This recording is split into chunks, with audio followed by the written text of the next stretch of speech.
All right, we have some stunning breaking news after Democratic Representative Illhan Omar was attacked by a right-wing lunatic during a town hall meeting in Minneapolis, Minnesota. We have multiple camera angles, but in this one, you can identify the guy sitting in the front row right where my cursor is. He stands up halfway through the town hall and lunges at Representative Illhan Omar while spraying some unknown substance before quickly being tackled by security. Representative Illhan Omar later on says this motherfucker's not going to get away with it, and she continues her town hall like a badass. The wild thing is, Donald Trump was attacking Representative Illhan Omar not even 1 hour before in his speech in Clive, Iowa. I mean, it's not that surprising. It's not that stunning. Donald Trump has a vitriolic style of politics that he has entered into the American sphere, which is only inflamed tensions, inflamed hatred. He always talks about deporting Ilhan Omar. This was him 90 minutes before she was attacked. Come in. They have to show that they can love our country. They have to be proud. Not like Ilhan Omar. Did you see that wise guy? You know, she's always talking about the Constitution provides me with the following. You know, the Constitution, she comes from a country that's a disaster. It's considered, I think, the worst. It's not even a country, okay? It barely has a government. I don't think it does. They go to one thing, pirates.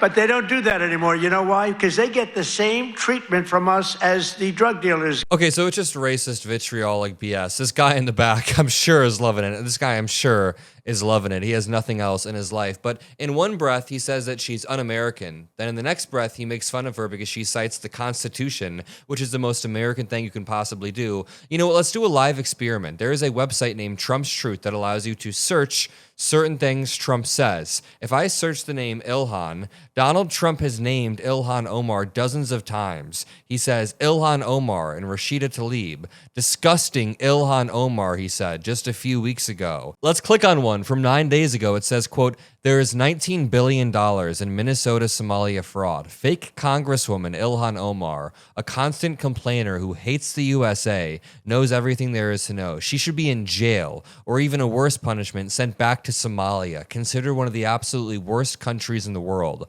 So it's quite literally no surprise when a deranged right-wing lunatic has to be constrained by a security guard. We have multiple angles of this happening. Look at him. The wild thing is, it happens right after Representative Omar says, we need to impeach Kristi Noem. The guy stands up and says, we need to impeach you, indicating he's a right-winger. Let's start off with this short clip. Secretary Kristi Noem must resign or face impeachment.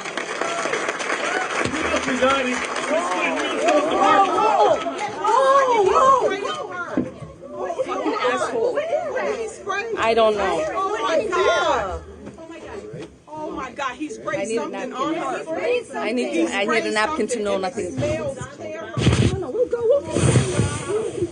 No, we will continue. No. Ilhan, you need to go get checked. No, we will continue. These fucking assholes are not going to get away with it. You need to go get checked. No, you don't know what. No. So in the background, Representative Omar says these fucking assholes are not going to get away with this, and then somebody else is urging her to go get checked due to her getting sprayed. It seems like she continued speaking. We have another angle of this going down. Let me play it. HHS Secretary Kristi Noem must resign or face impeachment. Notice he's sitting in the front row. He's right about to stand up. Actually, let me zoom in on the other one because you can see when he runs up. You might have missed it, but he begins to spray something right there. He sprays something at her and begins screaming.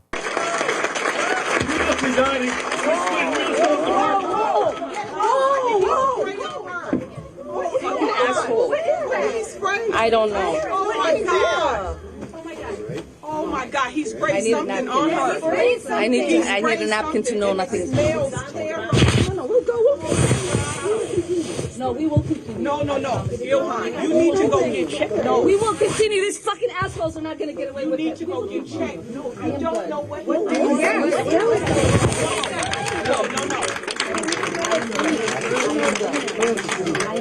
That's whatever this smells so bad. She needs to go get checked. I don't know what that was. That's what they want. Please don't let them know. It's not about him, Ilhan. It's not about him. It's about your safety.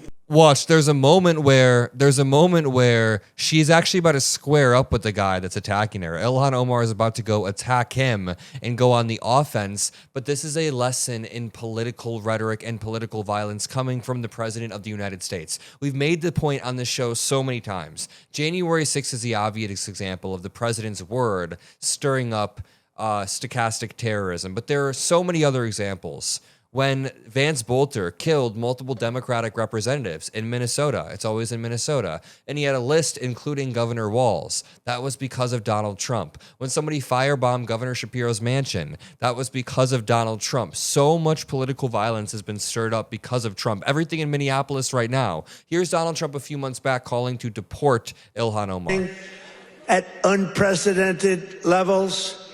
How about the new thing in Minnesota with the Somalians? They sold, now it came out, the great U.S. attorney up there, they came out, think of this, $9 billion, and they think that's just the beginning. They stole, think of it, in their country, they live on nothing, they have nothing. They come here and they steal $9 billion. Are we stupid? I mean, how do we allow that to happen? Ilhan Omar should be sent out of our country. She should not be allowed to be a congresswoman. Now you see how it happens. Ilhan Omar has nothing to do with the fraud that was prosecuted years ago, as it should have been. Now, Donald Trump is acting like we didn't prosecute it. He's asking, are we stupid? No, we prosecuted them. They're in jail, the people who did that. Amy Black led that scheme. Ilhan Omar has no relation, but he's stirring up racial animus with these dumbasses in the crowd, and then the dumbasses in the crowd show up to Ilhan Omar's rallies and directly attack her. Remember, I looked up Ilhan's name on this website, and it gives us a database. On January 5th, Donald Trump said Minnesota's corrupt governor will possibly leave office before his term is up, but in any event, will not be running again because he was caught red-handed along with Ilhan Omar and his other Somali friends. He then names Governor Newsom, J.B. Pritzker. This is the most divisive president in American history, and he is stirring up not only racial animus from the right, but racial tensions. He's also stirring up violent attacks against Democratic representatives. I mean, this has happened multiple times over the past year. Even Representative Maxwell Frost just got punched in the face at a party. This didn't get as much news, but check this out. A man was arrested for assaulting Representative Maxwell Frost at Sundance. Frost says the man told him that President Trump was going to deport him. This type of rhetoric stirs up these dumbass Trump supporters, and Donald Trump knows that. He adds gasoline to the fire when he has uniquely impressionable supporters that are willing to go out and commit violent acts on his behalf. That's what we see with ICE. That's what we see with everybody. I wouldn't be surprised if Donald Trump calls the man who attacked Representative Ilhan Omar a hero. Absolutely F this guy. Get this guy out of our country. Deport this guy, if anything. Deport the attacker. I love you all. Drop a like if you agree. See you in the next one. Peace out.